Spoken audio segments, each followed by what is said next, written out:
Un jour, pendant que je dormais profondément, l'un de mes fils m'a asséné un coup sur le crâne avec une casserole. Je me suis réveillée en sursaut, le crâne douloureux, du sang sur l'oreiller, et mon père debout à côté, le regard indifférent. Ce moment, je ne l'oublierai jamais. Ces garçons que j'avais portés, nourris, aimés de tout mon être, étaient devenus mes persécuteurs. Et l'homme qui aurait dû me protéger dans l'épreuve, mon propre père, regardait la scène avec une étrange satisfaction. Bonsoir à vous, ou bonjour, ou peut-être bonne nuit selon l'heure à laquelle vous m'écoutez. Je suis Christine Olivier Ménard, j'ai 60 ans, une vie longue et pleine. Je suis née dans le petit village de Jarnac, en Charente, et aujourd'hui, je vis à Saint-Dizier, en Haute-Marne. Une ville paisible, bordée par la Marne, à la frontière de la Champagne-Ardenne. Ici, la rivière s'écoule tranquillement, comme pour laver le passé.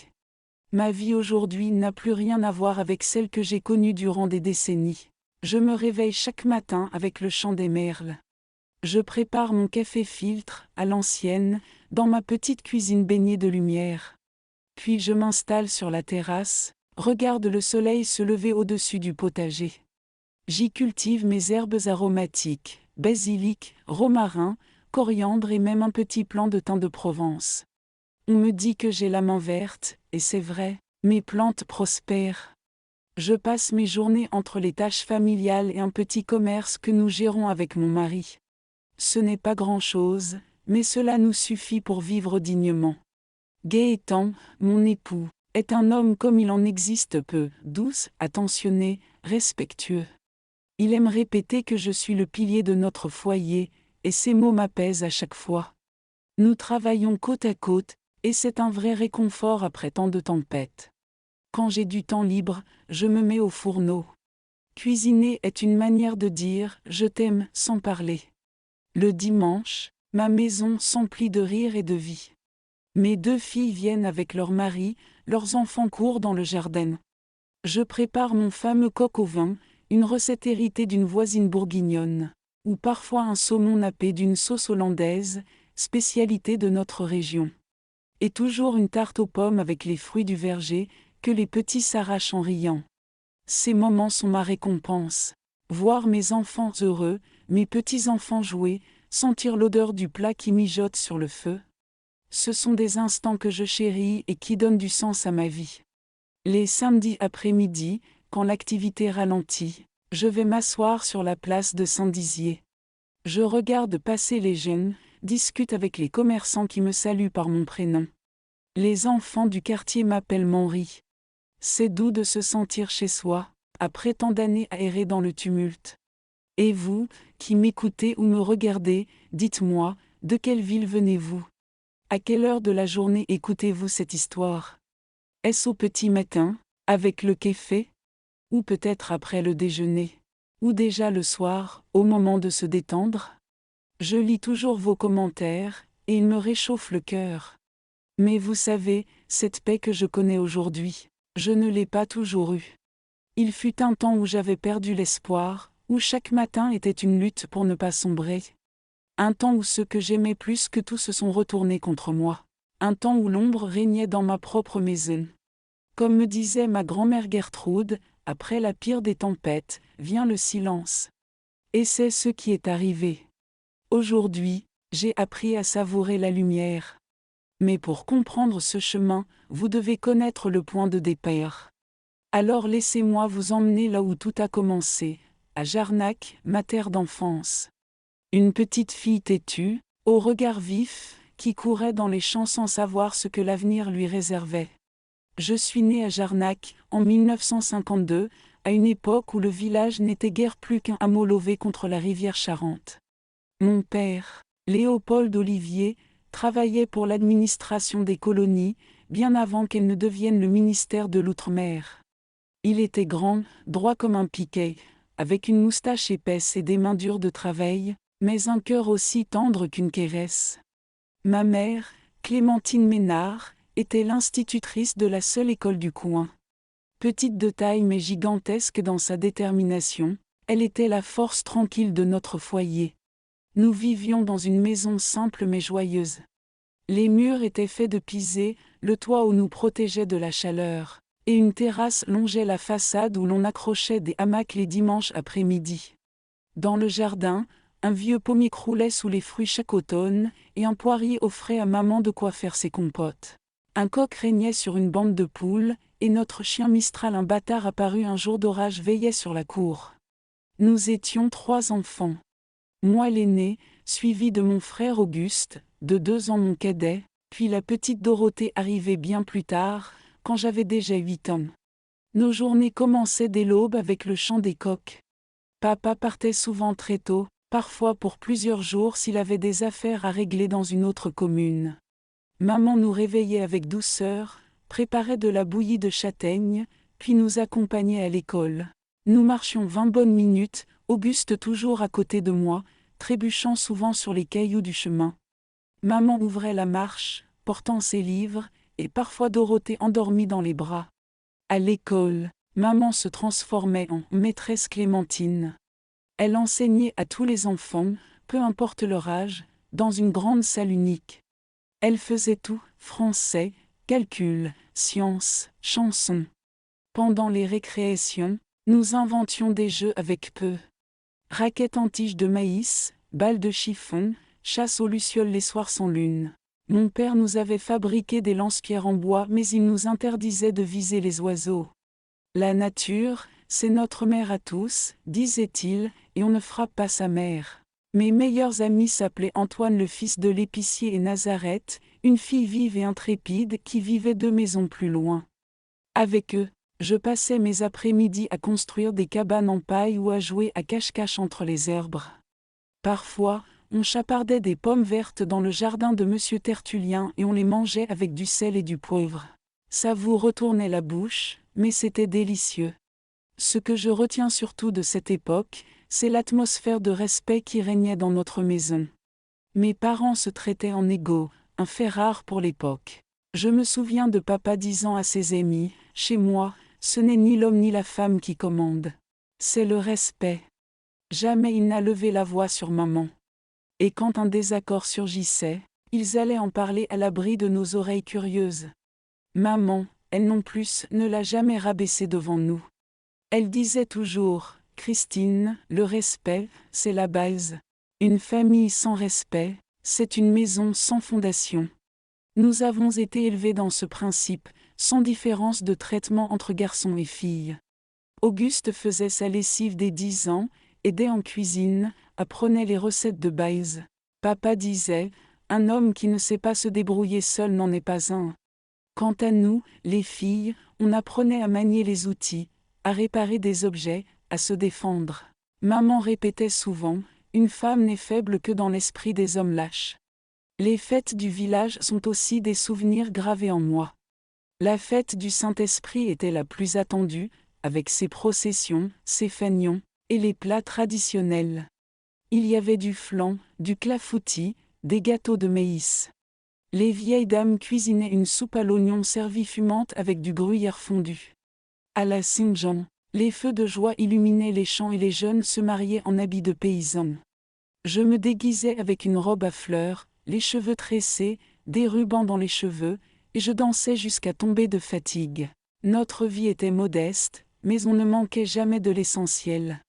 Le salaire de fonctionnaire de papa et celui d'institutrice de maman suffisaient juste à couvrir nos besoins.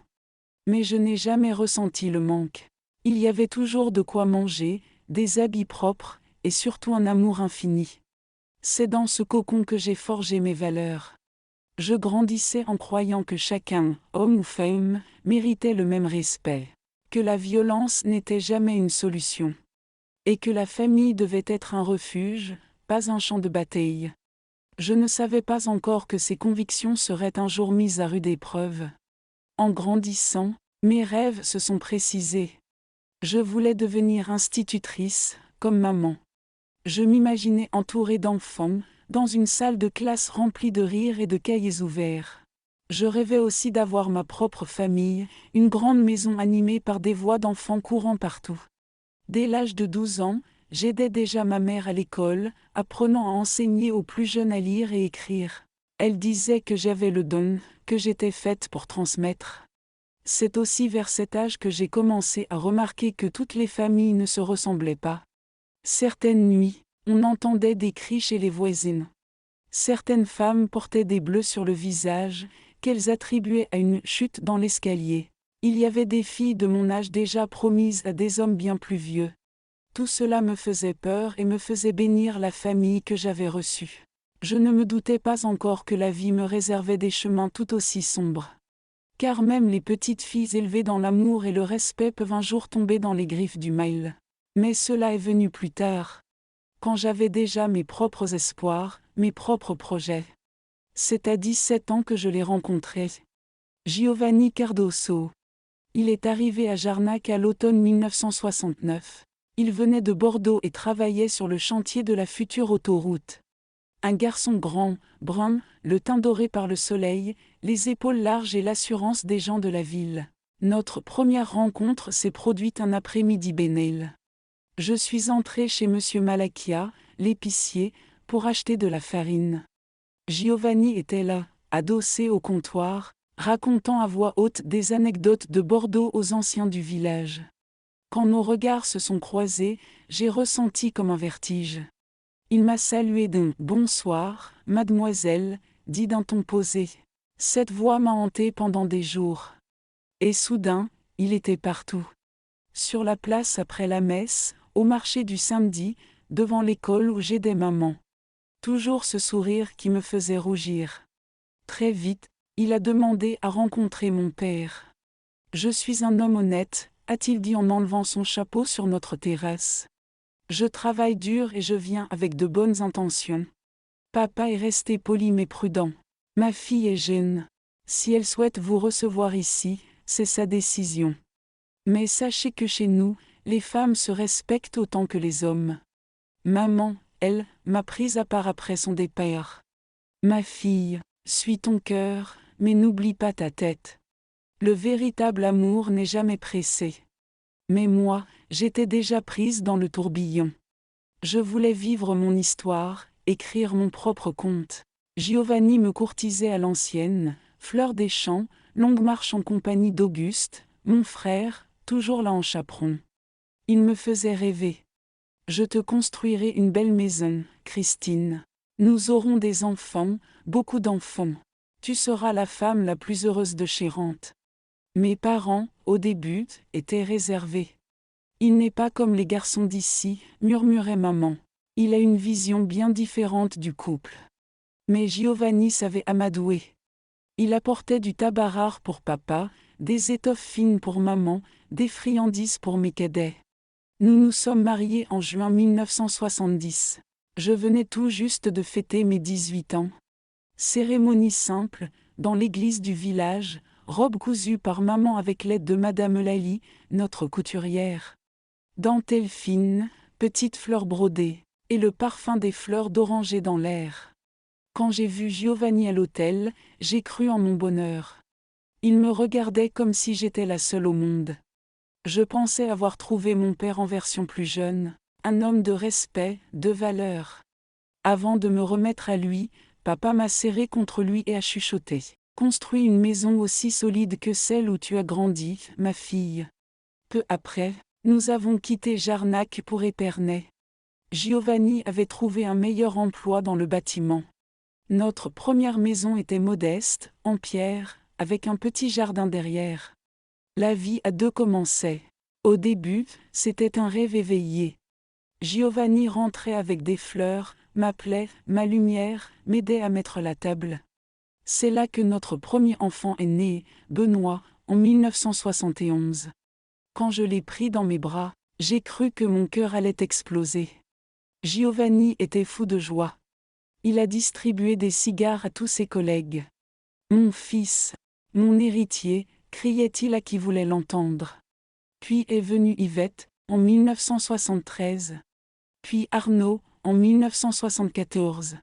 Puis Ézéchiel en 1976. Raoul et René, les jumeaux, en 1978. Théo en 1980. Béatrice, notre deuxième fille, en 1982. Jacques et Mario, les derniers, en 1984 et 1986. 10 enfants. 8 garçons, 2 filles. Comme Giovanni l'avait toujours voulu. Une famille nombreuse est une famille forte, répétait-il. La maison bourdonnait de vie. Et moi, je tenais bon. J'ai allaité chaque bébé, lavé chaque linge à la main, passé des nuits blanches à calmer les fièvres. Giovanni travaillait dur, je ne peux pas dire le contraire. Il partait avant le lever du jour et rentrait après le coucher du soleil. L'argent était toujours juste, mais il n'a jamais manqué de pain sur la table. Mais lentement, si lentement que je n'ai pas compris tout de suite, quelque chose en lui a changé. Au fil des années, l'homme qui m'avait fait tourner la tête a commencé à se transformer. Ce n'était pas brutal au début. Juste des remarques ici et là. Christine, pourquoi tu ris aussi fort en public? Ce n'est pas digne d'une femme mariée. Ou encore, cette robe est trop voyante, change-toi avant que les voisins ne parlent. Je riais, croyant qu'il était simplement protecteur. Mais ces petites remarques sont devenues des règles tacites. Puis des ordres clairs. Et moi, par amour, par habitude, je me suis pliée. J'ai arrêté de porter mes robes fleuries, troquant mes habits colorés contre des tenues ternes. J'ai appris à parler moins, à baisser la voix, à ne pas contredire. Puis vinrent les reproches sur la maison. Tu ne fais pas assez bien le ménage. Le dîner est encore en retard. Les enfants sont trop bruyants quand je rentre. Je courais toute la journée pour qu'il n'ait rien à redire. Je lavais, je cousais, je cuisinais sans arrêt. Les nuits étaient courtes. Mon corps s'épuisait, mais mon esprit, lui, s'accrochait à l'idée que tout cela passerait. Je me disais que c'était le stress du travail, que tout homme pouvait avoir des moments difficiles. Mais les moments sont devenus notre quotidien. Giovanni ne souriait plus comme avant. Son regard s'était durci. Il me disait parfois, « Si je travaille dur, c'est pour que tu sois tranquille à la maison. Alors, fais ta part, et fais-la bien. » Un jour, je lui ai timidement proposé de reprendre des cours du soir pour devenir enseignante comme je l'avais rêvé. Il m'a coupé net, « Tu n'as pas besoin de ça. Ton rôle est ici, avec tes enfants. Une femme qui travaille n'a plus le temps d'aimer sa famille. » Sa phrase m'a glacée. J'ai rangé mes ambitions dans un coin de ma tête.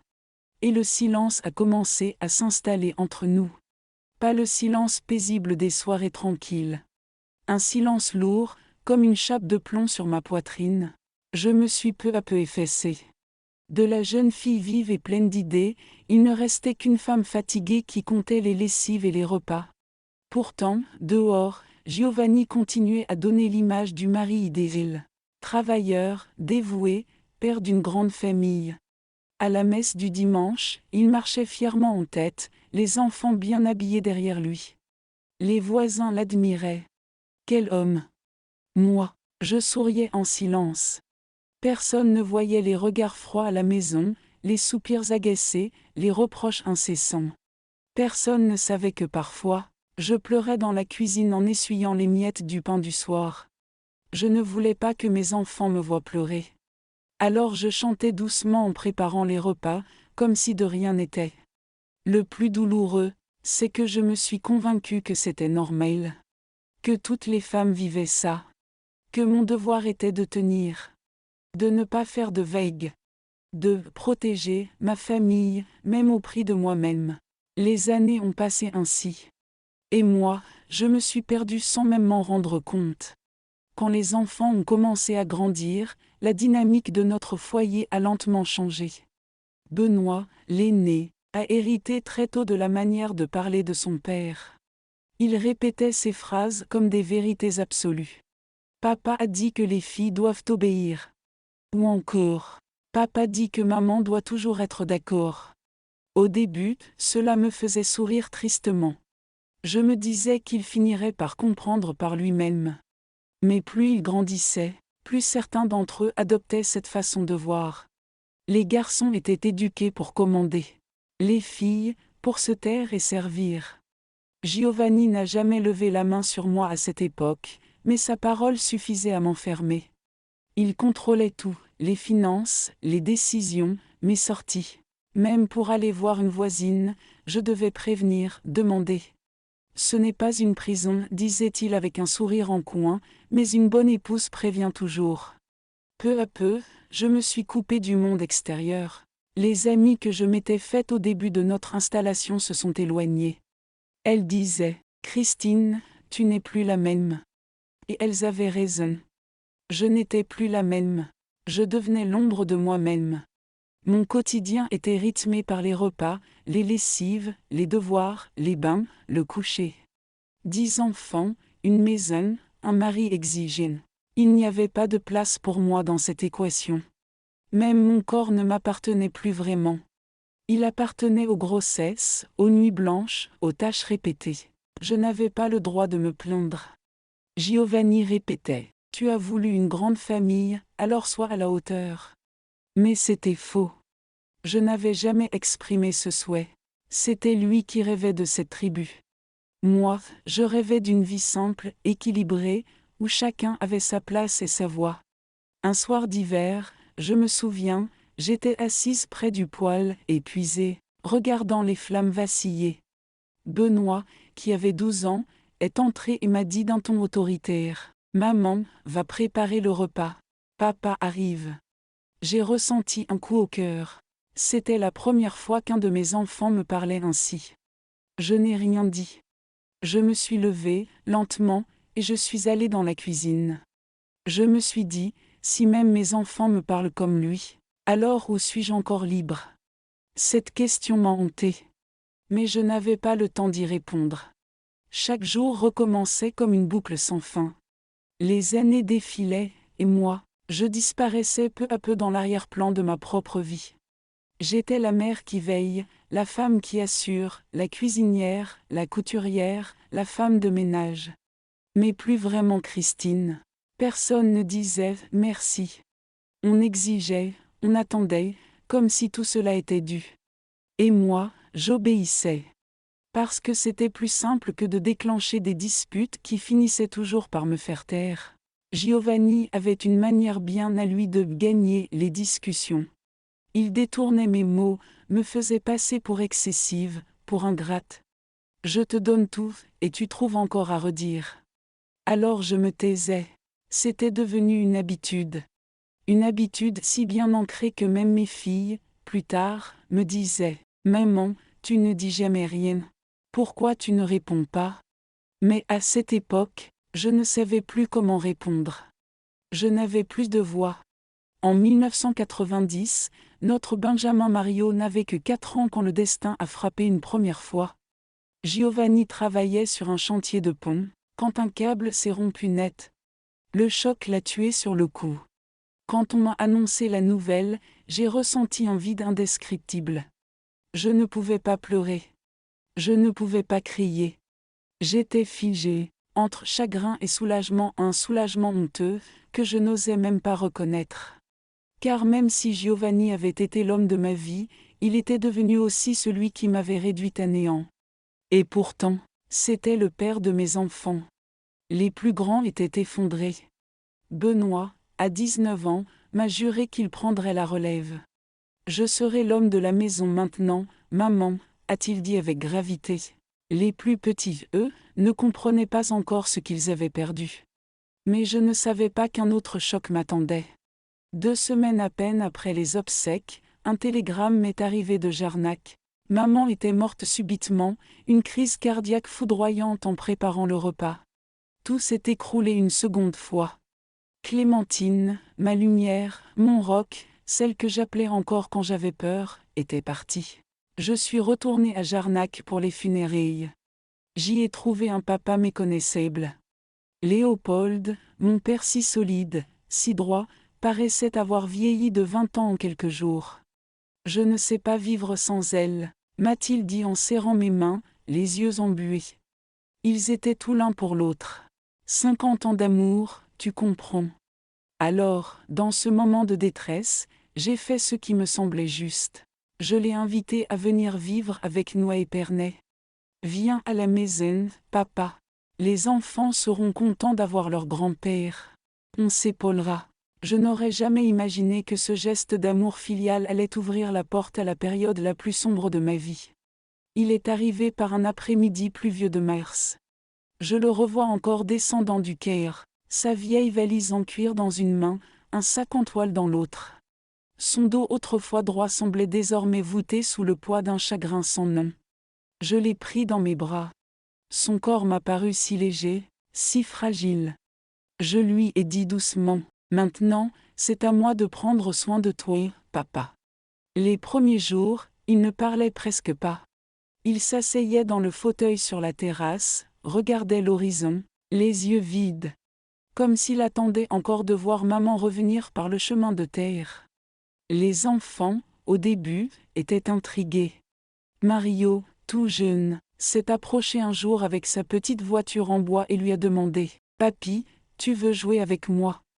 J'ai vu alors une lueur, un éclat, un instant de l'ancien Léopold dans son regard. Il a pris son petit-fils sur ses genoux et s'est mis à raconter des histoires de mon enfance. J'ai cru, un instant, que nous allions tous guérir ensemble. Mais ce n'est pas ce qui s'est passé. Les premiers mois, papa semblait retrouver goût à la vie. Il racontait des anecdotes aux enfants, réparait des objets dans la maison, plantait des légumes dans le jardin. Mais peu à peu, quelque chose a changé. Il est devenu de plus en plus critique. Rien ne semblait trouver grâce à ses yeux.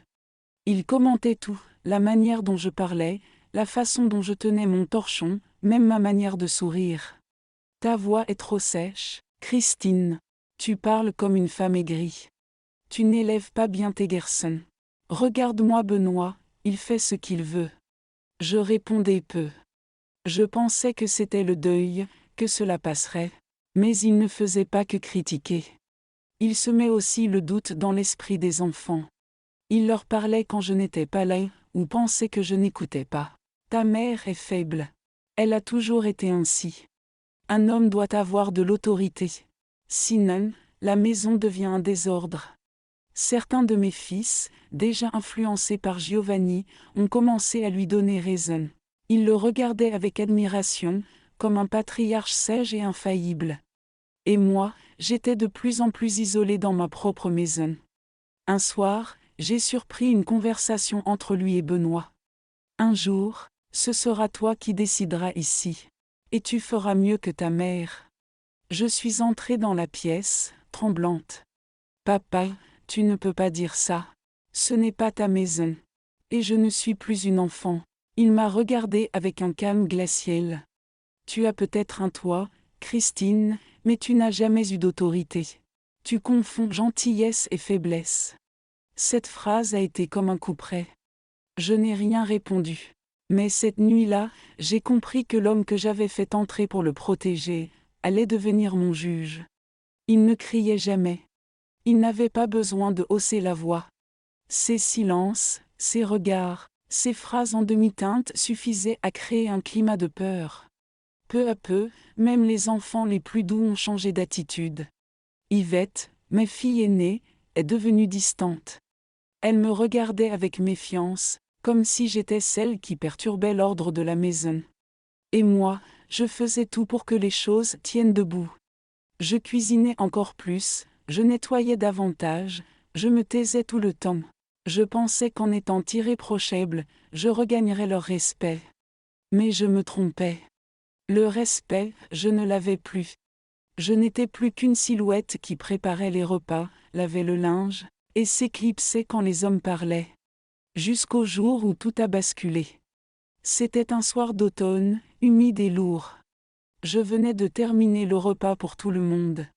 Comme toujours, j'avais servi les assiettes en silence, rangé les casseroles, essuyé la table. Les garçons plus âgés discutaient entre eux, le ton fort, comme si je n'existais pas. Papa, assis dans son fauteuil, observait sans dire un mot, les mains croisées sur sa canne. Je me suis approché de l'évier pour laver les dernières assiettes. Soudain, j'ai senti une présence derrière moi. Quand je me suis retourné, j'ai vu Arnaud, l'un de mes fils du milieu, le regard froid, une casserole en fonte à la main. Je n'ai pas eu le temps de comprendre. Le choc m'a fendu en deux. Un bruit sourd, métallique, a résonné dans ma tête. J'ai vacillé. Le sang a commencé à couler le long de ma tempe. Je me suis effondrée sur le carrelage. Les voix autour se sont tues quelques secondes. Puis papa a parlé, calmement, comme s'il donnait une consigne anodine. Elle dramatise. Relevez-la. Personne n'a crié. Personne n'a couru chercher de l'aide. Benoît a attrapé un torchon et l'a posé sur ma tête comme on recouvre un plat. Lève-toi, maman, a-t-il dit d'un ton sec. Je tremblais. J'avais mal, mais la douleur la plus vive venait de ce que je voyais dans leurs yeux. Il n'y avait pas de peur, pas de regret, juste une forme d'habitude. Comme si ce geste avait toujours été permis. Je me suis relevée seule, chancelante. J'ai regardé papa. Il n'a pas bougé.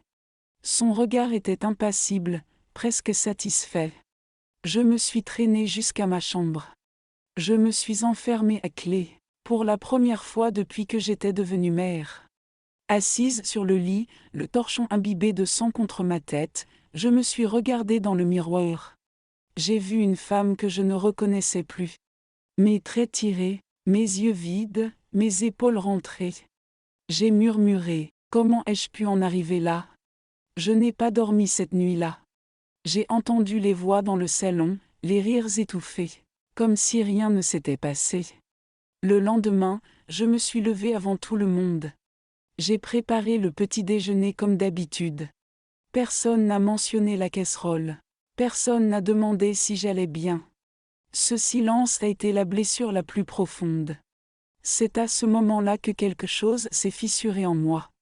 Pas une révolte immédiate, mais une prise de conscience, une lucidité glaciale. Je n'étais plus la maîtresse de cette maison. Je n'étais plus la mère respectée. J'étais devenue une présence utile, mais effaçable. Et je savais, au fond de moi, que si je ne faisais rien, il finirait par me faire disparaître complètement. Les jours suivants, tout a continué comme si de rien n'était. Les repas se succédaient, les enfants allaient et venaient, mon père s'asseyait sur la terrasse à lire son journal.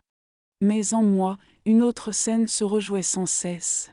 Le bruit du métal sur mon crâne, le torchon rouge de sang, le regard vide de mes propres enfants. Je n'arrivais plus à les regarder comme avant. Quelque chose en moi s'était brisé à jamais. Je faisais les tâches mécaniquement, sans plus y mettre de cœur. Ma voix devenait rare, mes gestes lents, mes nuits sans sommeil. Mais au milieu de ce brouillard, une idée s'est mise à germer. Discrète d'abord, comme un chuchotement. Puis plus insistante, comme une vérité qu'on ne peut plus ignorer. Je devais partir. C'était la première fois en 30 ans que cette pensée prenait forme dans mon esprit. Jusqu'alors, je pensais que je devais endurer, que mon rôle était de tenir bon, quoi qu'il arrive. Mais désormais, je comprenais que rester, c'était mourir à petit feu. Un matin, très tôt, alors que tout le monde dormait encore, je me suis assise dans la cuisine avec un carnet. J'ai commencé à faire des listes. Pas des courses. Des listes de choses à faire si je partais. Où aller? Quel papier emporter? Combien d'argent j'avais? Très peu, à vrai dire. Mais surtout, une autre liste, ce que je n'accepterai plus jamais. Je l'ai écrite d'un seul trait, ne plus être frappé. Ne plus être ignoré, ne plus être effacé. Ne plus être méprisé. J'ai relu ces lignes plusieurs fois. Et pour la première fois depuis longtemps, j'ai senti mes larmes couler non pas de tristesse, mais de clarté. Je n'avais pas encore de plomb. Mais j'avais pris une décision. Je ne mourrais pas dans cette maison. Je ne finirais pas comme une ombre oubliée. Je n'étais plus celle qu'il croyait. J'étais encore vivante. Et il était temps qu'ils s'en rendent compte. Le jour est venu plus vite que je ne l'imaginais. C'était au début du printemps. Une de ces matinées où l'air est encore frais mais où la lumière annonce déjà le renouveau. Benoît et 2 de ses frères étaient partis très tôt travailler. Les plus jeunes étaient à l'école. Mon père dormait dans son fauteuil, comme souvent après le petit déjeuner. La maison était silencieuse. Je me suis tenue dans l'entrée, les clés en main, mon petit sac posé à mes pieds. Tout était prêt depuis plusieurs semaines. J'avais mis de côté un peu d'argent grâce à la vente discrète de quelques bijoux que maman m'avait laissés. J'avais retrouvé Marianne 2 semaines plus tôt. Je lui avais tout raconté, en tremblant. Elle m'avait simplement dit « Christine, tu n'as rien à prouver à personne. Viens quand tu veux. Il y a une chambre pour toi. » Je n'avais pas répondu tout de suite, mais cette phrase avait ouvert une porte intérieure. Ce matin-là, je me suis regardée une dernière fois dans le miroir de l'entrée. J'ai vu une femme marquée, mais debout. Une femme qui avait traversé des tempêtes. Je n'ai laissé aucune lettre. Aucune explication. Parce que je savais qu'il ne comprendrait pas. J'ai simplement pris mes affaires, fermé la porte derrière moi et marché. Chaque pas résonnait dans mes oreilles comme un tambour lent et régulier. Je n'ai pas regardé en arrière.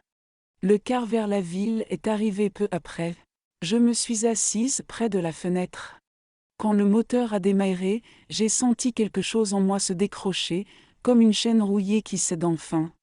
Je n'avais pas peur. Pas cette fois. J'étais vide, oui, mais libre. Marianne m'a accueillie comme une sœur. Elle vivait dans une petite maison aux volets bleus, dans un quartier calme. Elle m'a préparé du thé et m'a dit « Tu peux rester aussi longtemps que tu en as besoin. Ici, tu n'as pas à demander la permission pour exister. » Cette phrase m'a fait pleurer pendant de longues minutes. C'étaient des larmes anciennes, des larmes retenues pendant trop d'années. Les premiers temps ont été étranges. Je n'avais jamais vécu seule. Je me réveillais la nuit en croyant entendre des voix, des bruits de pas, des ordres à exécuter. Mais il n'y avait que le silence. Un silence pur. Je me découvrais jour après jour. Je réapprenais à marcher sans me justifier. À parler sans avoir peur d'être interrompue. À rire sans qu'on me reproche d'être trop bruyante. C'était comme revenir à la vie après une longue absence. Avec le temps, j'ai trouvé un petit emploi dans une boutique de fleurs. La propriétaire, une femme généreuse nommée Aline, avait entendu parler de mon histoire par Marianne. Elle ne m'a posé aucune question. Elle m'a simplement tendu un tablier et dit « Si tu sais parler aux plantes, tu sais parler aux gens. » J'ai appris à composer des bouquets, à écouter les clientes, à accueillir les silences. Les fleurs ne m'interrompaient jamais. Elles m'écoutaient. Le soir, je rentrais dans ma chambre, fatiguée mais apaisée. Je mangeais ce que j'aimais. Je lisais. Je cousais à mon rythme. Je me suis remise à écrire. Pas seulement des lettres à moi-même, mais des souvenirs, des pensées, des fragments de vie. Peu à peu, j'ai compris que je n'étais pas seule. Il y avait d'autres femmes comme moi. Des femmes qui avaient été réduites au silence. Des femmes qui, un jour, avaient dit « assez ». Et j'en ai rencontré. Dans une association de femmes, j'ai raconté mon histoire. Les premières fois, ma voix tremblait. Mais à chaque mot, je sentais que je reprenais possession de ma vie. Un jour, une jeune fille m'a dit après une réunion « Votre histoire m'a donné le courage de partir aussi. » Ce jour-là, j'ai su que ma douleur n'avait pas été vaine. Puis la vie a mis Gaëtan sur ma route. Un homme doux, qui avait lui aussi connu des jours sombres. Il venait acheter des pivoines pour la tombe de sa sœur. Nous avons échangé quelques mots. Puis un café. Puis une promenade. Jamais il ne m'a demandé de me taire. Jamais il n'a essayé de me corriger. Avec lui, j'ai découvert ce que voulait dire le mot « partenaire ». Nous avons déménagé à Saint-Dizier il y a quelques années. Un coin calme, une maison modeste avec un jardin.